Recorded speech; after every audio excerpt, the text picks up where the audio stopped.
well, so far I think our steering wheel and shifter setup look pretty nice.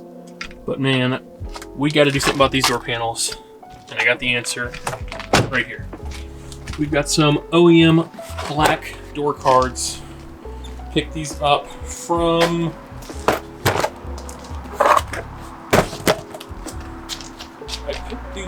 I believe it was AudiS4Parts.com. They're a B5 dismantler based out of Arizona. And yeah, these look like they're in pretty good shape. They're not going to have stuff like the door speakers or the trim, obviously, so we'll be swapping some of that over.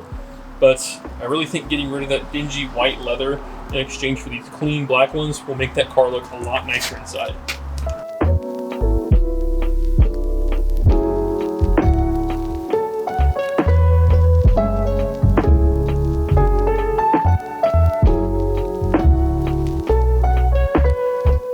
Alright guys, those of you who have been around the channel for a little bit, maybe you've seen the S4 before, and if you have, you've probably heard me talk about the previous owner. Now, he wasn't the smartest individual.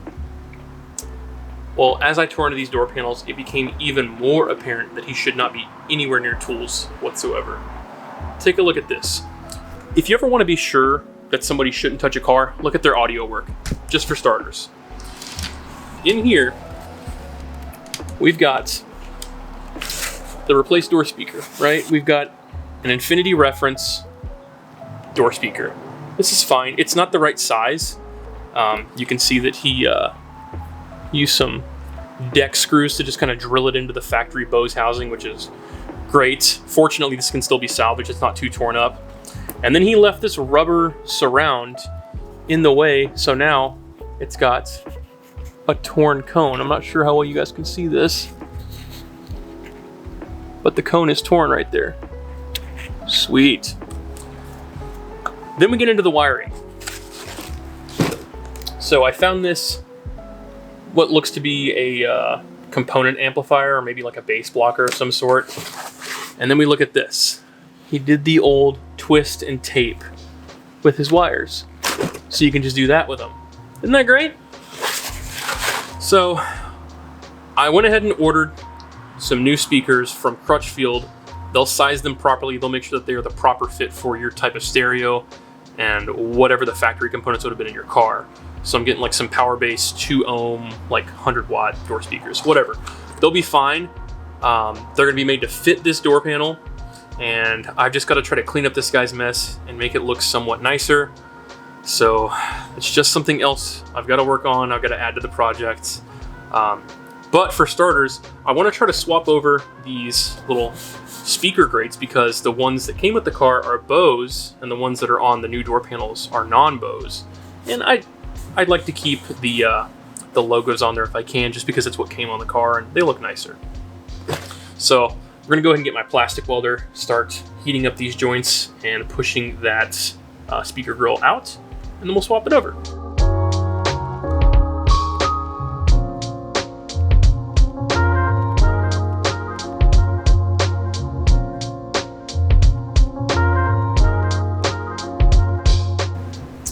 All right, we've got our replacement front speakers here.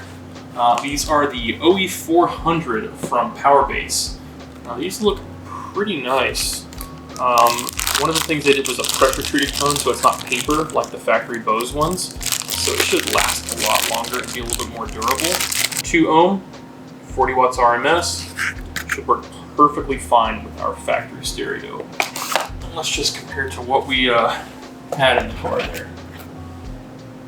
Yeah, I think this is going to be much better.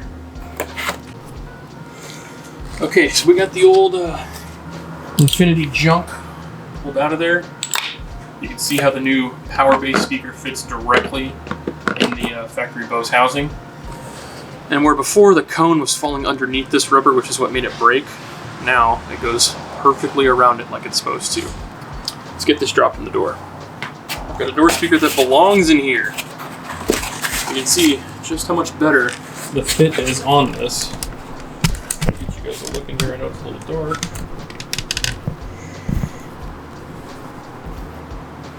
You can see how much better this fits in here. It fits perfectly inside of the Bose housing, and the Bose housing came out correctly. The connections are the correct size for the factory harness. Nothing has to change. Best of all, it will fit in the door properly. All right, guys, so we've got the rear door panels here. This is my new one going in.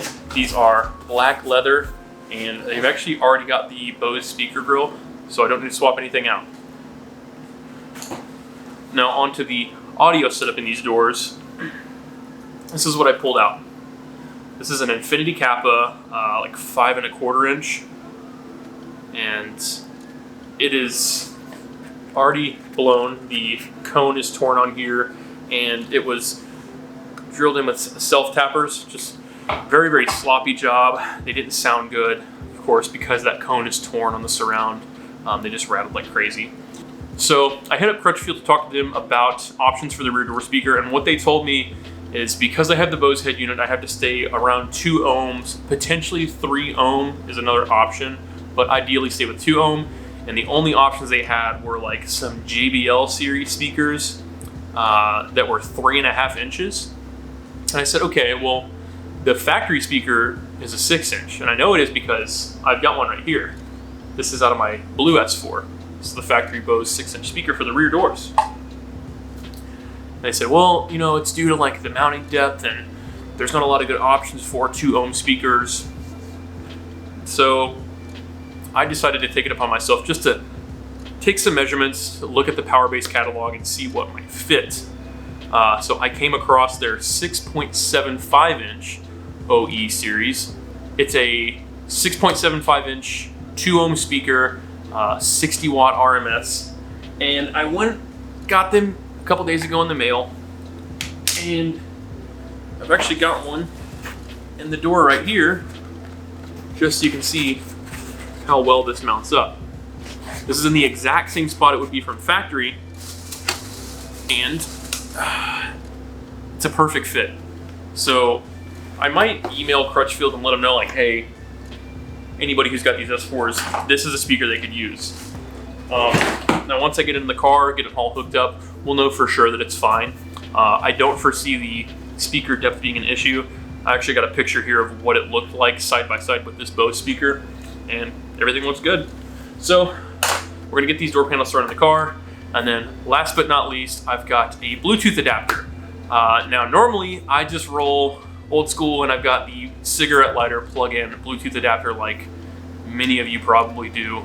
Well, maybe not. Most of you probably have like CarPlay or something nice, but not me, not in the old S4. I'm gonna keep the Bose head unit. So what can I do to make it work with my cell phone?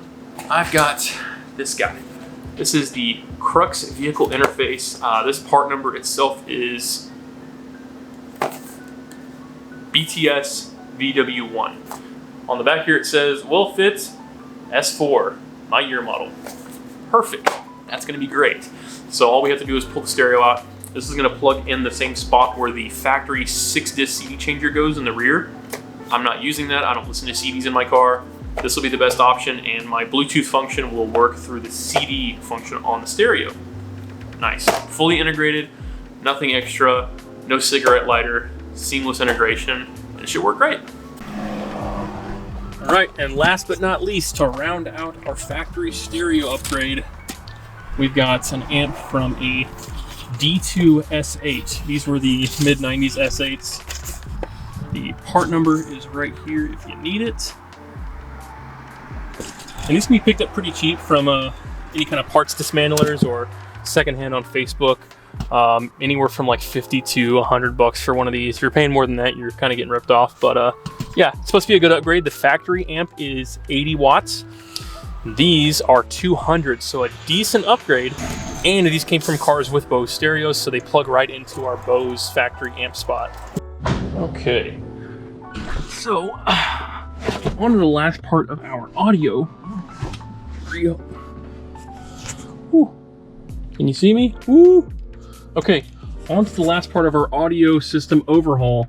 I've got the rear parcel shelf pulled out of here, and in these B5s, they actually have a 6.5 inch subwoofer back here, also Bose, so of course it's 2 ohm. And what's really common on these is for the cones to separate just like this. And then they start to rattle So that's what my bass sounds like. You hear that rattle? It's exactly what I hear in the back end. So what we're gonna do is get these pulled out and we're replacing it with some units from CDT Audio. And here you go. These are those speakers right here. And here they are. These are the CDT Audio HD 6BE, and these are the subwoofer variants. Now these have got a pretty sizable magnet on the bottom. They are 180 RMS each, and these are either a 2 ohm or a 4 ohm speaker. You can see they've got 2 sets of posts there. That's one of the main reasons I got these, but unfortunately, as I got to thinking about it, I don't know that 200 watt Bose amp is going to support these to their full potential. So what I ended up doing was going with a Taramps DS440X4. So it's a 4-channel, 440 watt RMS amplifier. And look how small this thing is, dude. I mean, I'm grabbing the whole thing in the palm of my hand. It is barely any larger than the speaker itself. And I really didn't want to do an amplifier, but I think I'm gonna have to, just because these are gonna draw too much power from that Bose amp, and I don't think they're gonna work to their fullest potential. So here we go. We're gonna try to be minimally invasive with this. We're gonna run a line output converter and tie this in and have it all neatly tucked away under the parcel shelf. The reason why I went with this Taramps is because I've seen some really good reviews online, some dynos of these amps. I know it's kind of weird to think of dynos of the car, but they actually dyno amplifiers too. And on here it shows 110 watts RMS on each channel, but I've seen them as high as like 170, 180 watts RMS on each channel. So this is gonna be perfect for these speakers. Hey, I got a beard now, yep. So with that being said, we're gonna get this stuff put in the car. I've got a nice oxygen-free wiring setup.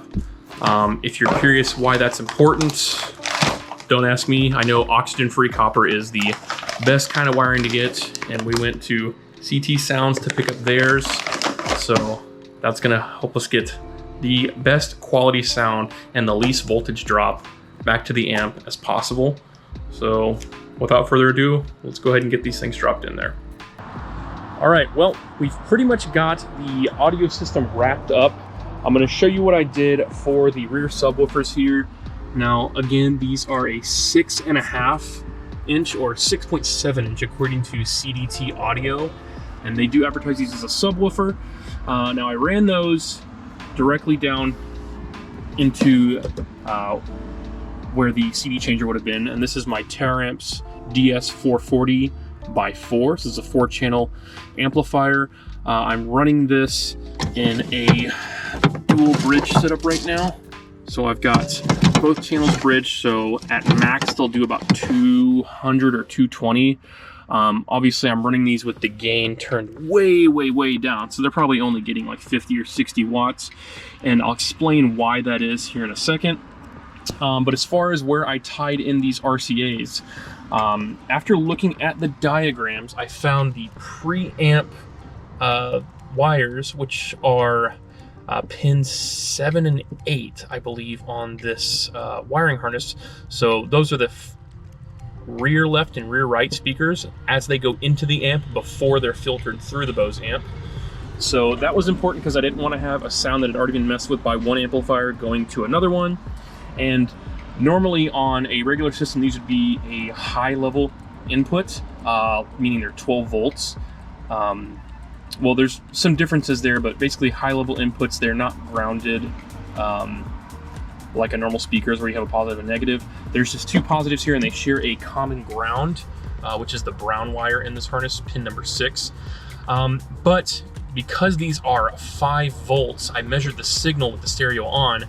I had to run these to my low level inputs, which are RCAs. So that meant I had to tear apart the RCAs, tie in the 2 positive lines into those rear left and rear right inputs, and then I ran a common ground down underneath the amplifier bracket here. So all that's to say that this little amp is powering these rear speakers. Let's go ahead and give it a listen real quick. All right, so we got something here from the free YouTube library. I'm just gonna show you guys how this stereo system sounds now.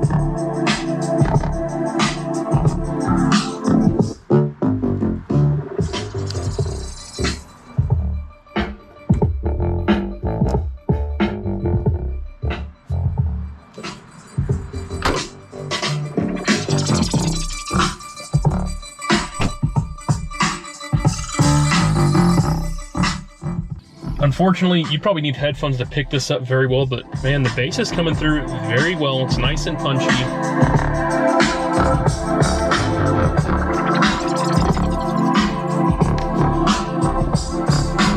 There's our little Bluetooth module.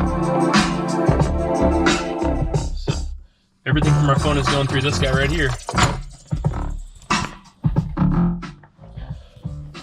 So just to recap what we've got here, we've got the OEM Bose Symphony head unit powered by a Bose 200 watt amp from a D2 S8, PowerBass OE400 in the front with the factory tweeters. In the rear door speakers, we've got Bose OE675, and then in the back, we've got CDT HD6E 6.7-inch subwoofers powered by a Taramps DS440X4 amplifier. So I don't know how much it is total. I'll tally it up here for you. Again, you don't have to do all of what I did. I could easily have gotten some 6.5-inch speakers from PowerBass to replace those rear deck speakers and plugged them right into the factory amplifier, but I wanted a little bit more bump, so this was a good option for me. Well, that's going to do it for this one. I hope you guys found this helpful. I'll leave links in the description below for where I purchased stuff and what the part numbers were for them. If you have any questions, go ahead and drop it down in the comments. I'll be happy to answer them for you.